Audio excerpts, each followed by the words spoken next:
वर्षी लेख न घेण्याचा संकल्प केलास का? नाही नाही, असं काय नाही. तुला का बरं असं वाटतं? नाही, आज 6 तारीख आहे, काहीतरी नवीन येईल असं म्हणून म्हटलं. तसं काही नाही रे. नवीन विषय मिळाला तर नक्की देईन. चल, मी देतो विषय. तू विषय देणार? कोणता? सध्या युट्यूबवर बघायला मिळतोय तो. युट्यूबवर? कोणता रे? तो नाही का, आत्महत्या. आत्महत्या? तुला अनुभव आहे का? हो, म्हणून तर तुला सांगायचं ठरवलंय. बरं बाबा.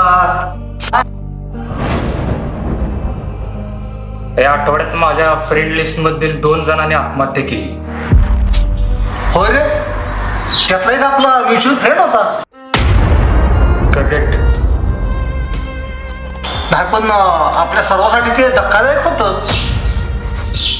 हो ना, कुठेतरी मनात सल टोचतंय, म्हणून तर बोलायचं ठरवलंय. पण मला एक सांग, तू जो सांगणार आहे तो अनुभव कोणाचा आहे? माझाच आहे यार. तुझा? बरं बरं, सांग. तुला तर सर्व काही ठाऊक आहे माझ्याबद्दल. मला माहित आहे रे, पण आपल्या प्रेक्षकांना माहिती पाहिजे ना. होय, त्यांना पण माहिती पाहिजे. हे बघ, अगदी थोडक्यात सांगितलं तरी चालेल. मी 28 वर्षाचा आहे. मागच्याच वर्षी माझं लग्न झालं. आणि त्यावेळी मी प्रेझेंट दिलं होतं तुला. होय रे, माझ्या आई वडिलांचा मी एकुलता एक मुलगा. हा, एकुलता एक असल्यामुळं मला काहीच कमी पडून दिलं नाही. साहजिकच आहे. काय म्हणतात त्याला, लाडोबा. अगदी बरोबर. अरे पण मग आत्महत्या? हो, सांगतो. सांग. अभ्यासात तसा मी बरा होतो. बरा म्हणजे? कधी 60, कधी 70% मिळायचे. मग घरच्यांच्या अपेक्षा? नाही, त्यांच्या अपेक्षा कधीच नसायच्या. म्हणजे घरचे काही समाधानी असायचे. कधीच कुठला त्यांनी दबाव टाकला नाही. बर, मग 12वी पास झाल्यानंतर मी इंजिनिअरिंगला प्रवेश घेतला. अभ्यासात जेमतेम असू नये. हो, मला ऑटोमोबाईल सेक्टरची आवड होती. मग काय झालं? 3rd इयर पर्यंत सर्व सुरळीत होतं. अरे मग बिघडलं कुठं? इश्क ने निकम्मा कर दिया. हो, भोवरे ने फूल खिलाया. होय. आम्ही दोघं एकाच वर्गात होतो. ओके. माझं त्याच्यावर जिव्हाळपाड प्रेम होतं. आणि तिचं? तोपर्यंत तिचंही होतं. कधीपर्यंत? जोपर्यंत सर्व सुरळीत होतं तोवर. म्हणजे?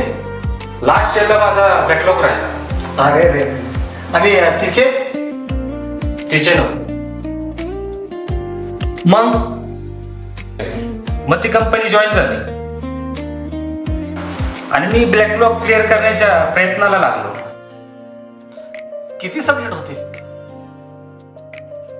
तसे 3 सब्जेक्ट होते. बरं, पुढं काय झालं? रात्रंदिवस अभ्यास करून मी कसे 2 विषय सोडवले. मात्र काय?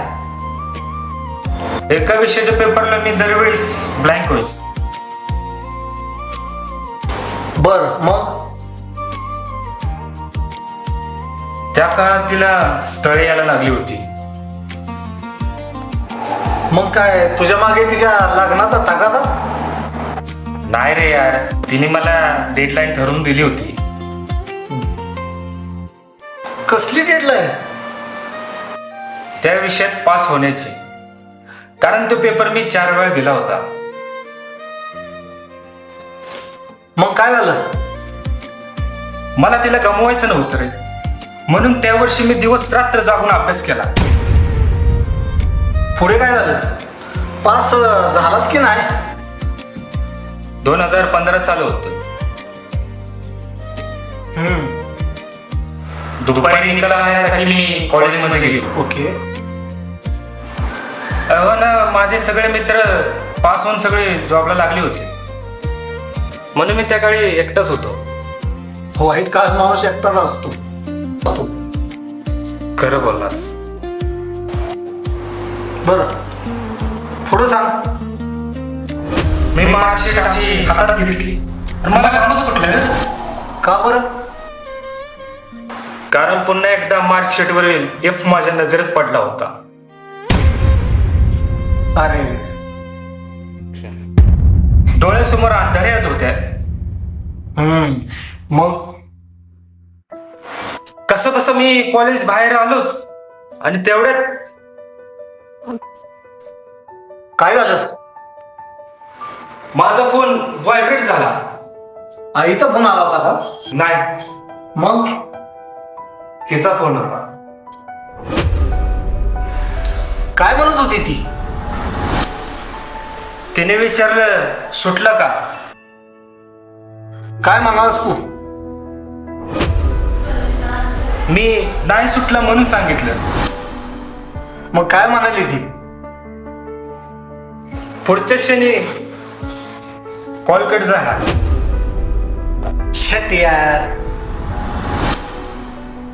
मेसेज आला, मला विसरून जा. मग अर्ध्या तासातच तिने मला ब्लॉक केलं. मारी. सततच्या अपयशाला मी कंटाळ होतो यार. मग हरलो होतो. अरे यार. मग ठरवलं आणि रेल्वे स्टेशनच्या दिशेने निघालो. जीव द्यायला? हो. हा निव्वळ बावळटपणा आहे. काहीच सुचत नव्हतं यार. मग दादर स्टेशनला पोहोचलो. दुपारचे 3 वाजले होते. पुढे मी फक्त 6 वाजण्याची वाट पाहत होतो. का रे? पप्पा तिथूनच लवकर बदलायचे. शेवटचं पाहायचं होतं रे त्यांना. हो. तेवढ्यात एक दिव्यांग मुलगा पेपर लिहिताना दिसला. मग काय तुझा संघर्ष आठवला की काय तुला? हो, त्याच्या चेहऱ्यावरचं हास्य पाहून मी हादरलोच रे. मग 6:30ला पप्पा दिसले, हातात करवंद, कानाला मोबाईल. कोणाला फोन? मलाच. तुला काय म्हणाले? ते म्हणाले, बचेंगे तो और भी लढेंगे. आणि लगेच म्हणाले, लवकर घरी ये, तुझ्या आवडीची करवंद आल्या. त्याच क्षणी मी तुटलो. आईला फोन केला. तिने निकालाचं मला विचारलंच नाही. मग मी निर्णय घेतला, जे माझ्यासाठी जगतात त्यांच्यासाठीच जगायचं. अरे वा, शाबास. आज माझा स्वतःचा शोरूम आहे, लग्न झाले, सुखी आहे. जिंकलास मित्रा. मी नाही जिंकलो, माझे आई वडील जिंकले. बर मला एक सांग, तुझा आत्महत्येचा विचार तो अंमलात आणला असता तर काय झालं असतं? काय झालं असतं? अविचाराने माझ्या आई वडिलांचा एकुलता एक मुलगा गमावलाच असता. म्हणजे ज्यांचा तुझ्यावर विश्वास आहे, तुझ्यावर प्रेम आहे, उद्याचे त्यांचे तू भविष्य आहेस, तेच राखून गेलं असतं. एका क्षणात आयुष्य संपवणं सोपं असतं. पण एक चुकीचं पाऊल अनेक समस्या निर्माण करतं.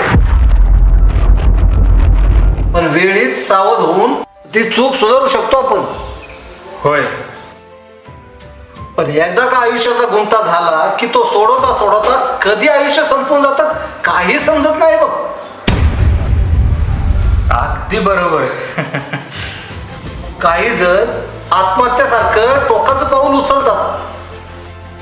हो ना.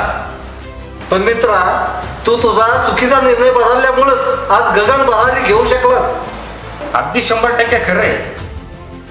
राखीतून पुन्हा बहारी घेण्यासाठी त्या फिनिक्स पक्षासारखी जिद्द असावी लागते.